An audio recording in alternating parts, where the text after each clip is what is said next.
This is my buddy Jan Regan. He is the cost seg guru. Ooh, And you're here today from Colorado. I correct? am, that's right. Flew in just to do the study for us. How magical. For free, right, Jan? Absolutely, Yeah, yes. yes. In fact, we're going to pay you Yeah. for the privilege of doing to this. be on this video. Of course. Uh, Well, So anyway, I thought it'd be helpful for you maybe just to share a little bit about why someone should consider doing a cost seg Sure. study. What is a cost seg study? Just kind of some basics. if we step back from it just a little bit, let's look at, because this is all about taxes, right? And so if we step back and we take a look at tax policy and why Congress does some of the silly things they do, they essentially have the tax code to do two things. Number one is to raise revenue for the government, obviously, but then they also use the tax code to create incentives for people to do certain types of activity. And the fact of the matter is, since the inception, the government has very much been in favor of people developing and doing things with real estate. And so you get an advantage of getting your investment back by depreciating the property over a period of time, and so that reduces your taxable income. You get to take that money and reinvest it in other places, and that is not the same thing that happens with other types of investments, right? Can't do that with stocks. You cannot do it with stocks and bonds, that's right. So with real estate, like with a property like this, as a multifamily property, it's residential rental, and so you depreciate it over 27 and a half years, a long time, but you get your investment back over 27 and a half years, and again, if you paid $1 million for it, then you get to reinvest that $1 million, so it's an advantage. When you're looking at a property like this, there's three basic components. One is the structure of the building. So you've got the walls, the sheathing, the windows, all this kind of stuff. Those are the things that are 27 and a half years. But the code recognizes there's other types of property here as well. In order to build this development, you had to prepare the site. You had to get things ready to be able to put these buildings on it, and then to make it attractive to somebody who would want to live here. Right. And so you have site improvements that go along with that. Site improvements are going to be things like the concrete walk that we're walking on, the steps, the handrails, without getting too technical, those lights. Okay. Sometimes they are, sometimes they're not. Okay. These happen to be something you will get a tax advantage for. Oh, great. So all of the land improvements that you see here, from the landscaping to the park bench to the bike rack to the planters to the sidewalk and to the grass that's under the snow, all of those things are 15-year depreciable assets, as opposed to the 27 and a half that you wind up for the building itself. And so the first thing that a cost segregation study is trying to do is to take a look at when you paid for this. Yep. The challenge is, how much of that was this chunk of sidewalk? Sure. How much of it was those steps? So the study percents this out on the whole cost of the It winds up being a percentage, but that's not how you do it. Okay. No. Because all of these sites are different. If these buildings were a lot closer, if they were not suburban, if they were urban, you wouldn't have the concrete drive, the concrete walks, the concrete parking area. Okay. And so you have to figure out what is the appropriate relationship of that structure to the site development. Okay. And that's the highly technical challenge with doing this. And that's why I pay someone like you, Right. to do this. Right. Just a very technical thing. Yeah. So why don't we take a break for a second? Let's go inside, Okay. and we'll take a look at the inside of one of these units as well, and we'll point out some of the things you're going to get there. Perfect. Okay, so now we're inside of a unit, and again, what we're doing is we're separating what are the structural elements from, again, without going into too much archaic, weird detail, to the things that support the use of this as an apartment. Okay. And so different things get different kinds of treatment based on their use and their permanency. Okay. Which is not as straightforward as you would think. Yeah. We're talking tax law here. So when we're talking about a wall, so you've got a 2x4 wall or 2x6 stud wall back behind. That's just given the age of the building when it was built. That's my guess as to what's here. And then you've got sheetrock on top of that, which is a structural item. Okay. And if you look at the texture that's on here and the paint that's on here, all of those things I just mentioned are either structural or they are permanent. Okay. You can't peel the paint off and use it someplace Right. else. Right. As far as things which are not inherently that way, however, are things like this beautiful laminate flooring. Right? Yeah. So you'll get this type of thing as a tax advantage. Okay. So again, instead of depreciating like this wall over 27.5 years, you get this floor at 5. Okay? Okay. You get 5 year for the baseboard, you get 5 year for the windowsill, you get 5 year for the drapes, that sort of thing. Okay. So when you're talking about electrical outlets like this, Yeah. these electrical outlets, if they're not supporting a piece of equipment technically, then these things should be 27.5. Okay. But as soon as you plug a lamp into them, a radio into them, whatever, they become 5 year property. Well, that's weird. Yeah, Okay. it is strange. And it's not just the outlet here, but it's all the wiring in the wall, everything goes back to your breaker panel, the breaker itself. Okay. And so you take a look at all those things that it's supporting, and then you have to go through a load calculation in order to determine what percentage goes where. Yeah, Wow. that's why you hire people. like Yeah, me to that's do why I this. hire you. Yeah. Moral of the story, what I'm hearing here, guys, you hire a professional to do this for you, basically, right? If you happen to get audited, it's nice to have somebody who can sit there with an auditor and tell them why you did what you did, number Yeah. one, where your data came from, but it also, you're dealing with somebody, you should be dealing with somebody that can go back and quote the actual tax law as to why it's determined the way it is. Yeah. And so if I'm sitting down with an auditor who doesn't know what they're doing, and I'm not trying to, belittle some of these people, because a lot of them really do want to do a good job. Yeah. My job is to give you every tax deduction you are legally entitled to. Right. Not $1 more, not $1 less. And so I try to get on the auditor's same side, saying, we're both after the same thing. Right? So appliances typically are pieces of equipment that, if this was a brand new building, your accountant would already have that kind of stuff broken out. Okay. In an existing building like this, we'll break it out instead. So you've got that, the base cabinet, the countertop, the sink. If you had a disposal in here, you'd get that. You have a ground fault interrupt on the outlets, Okay. which are universally 5 year property. Upper cabinets, refrigerator. If you had an ice maker to these, you would get the water line that supports the ice maker. Okay. I mean, these don't. Right. But if you did, you would. Right. The other thing that's interesting about this one, even though they're painted, this is an old style paneling. Yeah. That was done. Yeah. And so the paneling is not considered permanent. And so you'll wind up with a 5 year definition on this as opposed to the 27.5 for the drywall. Wow. So that's Now- what you get. Talking bonus depreciation, right? Kind of a different animal. Okay.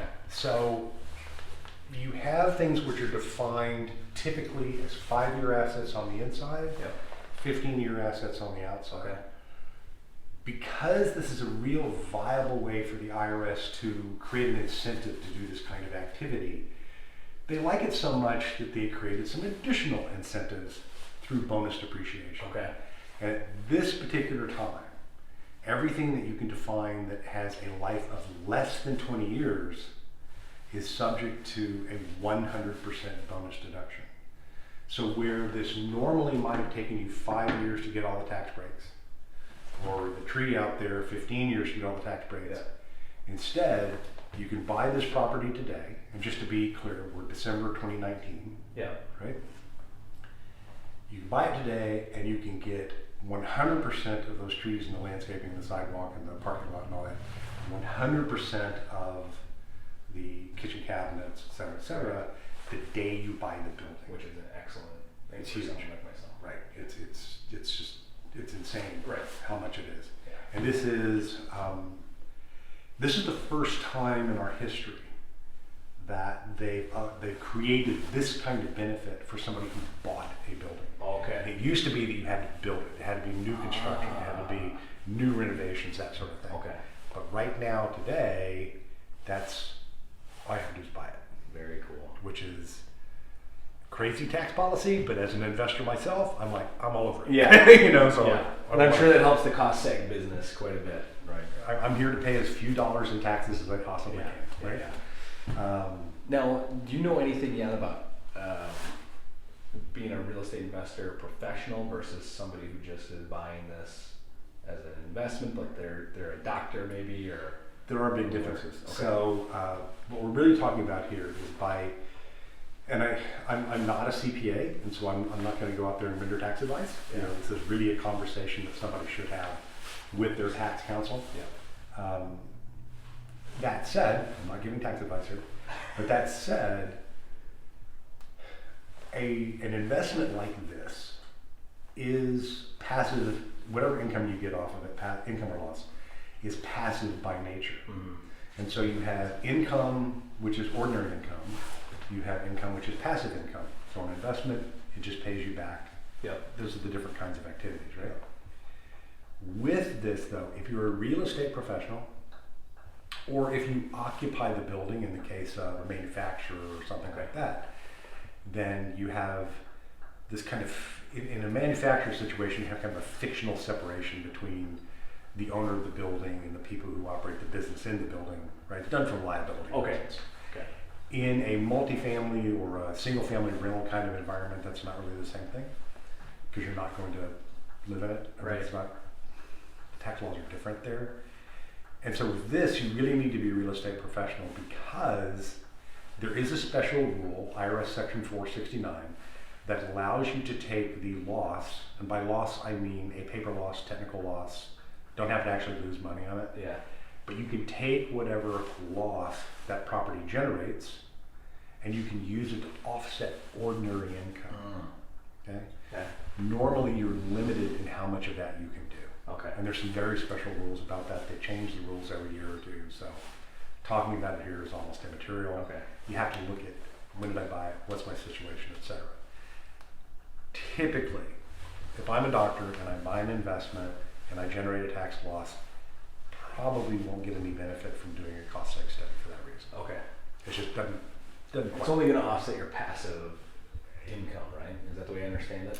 Yeah, and there's income limitations. Like as soon as you hit $100,000 in taxable income, for every $2 that your income exceeds the 100,000, and that's net taxable, you lose a dollar that you can offset. And so by the time I hit $150,000, I've lost the opportunity to offset passive losses. I got you. Okay. All those things. Makes sense. So I mean, to continue back in here, the things that again are 5-year property. You've got the carpet, the bedroom, the closet rod and shelf. Okay. Bathrooms are again, because of weird tax law stuff, universally they're going to wind up being 27.5-year property, except for the mirror. Why? I don't know. What? Yeah, the mirror. In the vanity in that sink, they say All that no, stuff is 27.5. you can't take that out and use it somewhere else. Even though you can't, right? Right. Yeah. I can take the kitchen one, but this one's got to stay. Go figure. Yeah, tax law is a weird thing. Okay. And this is I where can see how our government makes common sense law here. yeah, there's no common sense has anything to do with this. The flooring, however, because it is laminate, you will be able to take. Okay. You know, most of the time in a bathroom you have like ceramic tile or something like that. Yeah. Ceramic tile is always long life asset, like 27.5. But the laminate isn't. Okay. Laminate, vinyl, pretty much anything Okay. like that would be short. Cool. Sometimes you can get some shorter life stuff in here. This particular bathroom only has one light source. So if you had 2 of them, then you would probably take the vanity light as a 5-year asset. Okay. And the main light would be 27.5. Okay. But because this is the main light in here, Okay. it'll stay 27.5. Okay. Again, the closet doesn't, not a whole lot here to talk about. Yeah. This again has that paneling on the wall, so that's one of the laminate flooring, the shelf and the rod. And if you look at the panel, this is a really nice panel because it actually tells you what the amperage is coming in, the voltage, which is also helpful. Okay. And then the breakers are actually labeled, which is amazing. That's because it's a brand new panel. Yeah. Oh, that's right. You paid a pretty penny to have that done, Yes. didn't you? Yes, I did. Well, yeah, and it says what it is. Yeah. We've gone through here and we identified everything in this particular building. In terms of apartments, we need to really see a sample of each type of apartment. Mm-hmm. In this particular complex, there's only one type. Makes it a bit easier. Mm-hmm. So we can take this and then just extrapolate the finishes that we see here across, the entire building. And you've got 3 separate buildings, and so everything's broken out by building. There's some advantages in terms of future renovations and things that you wind up doing. like one step beyond this is a thing called the tangible property regulations, where what you're trying to do is, if I'm going to spend money, trying to figure out, well, can I expense it instead of capitalize it? Can I write it off right now? And there's some very specific steps you have to go through, tests, if you would. There's 7 tests that you have to go through in order to determine whether you can expense or whether you have to capitalize.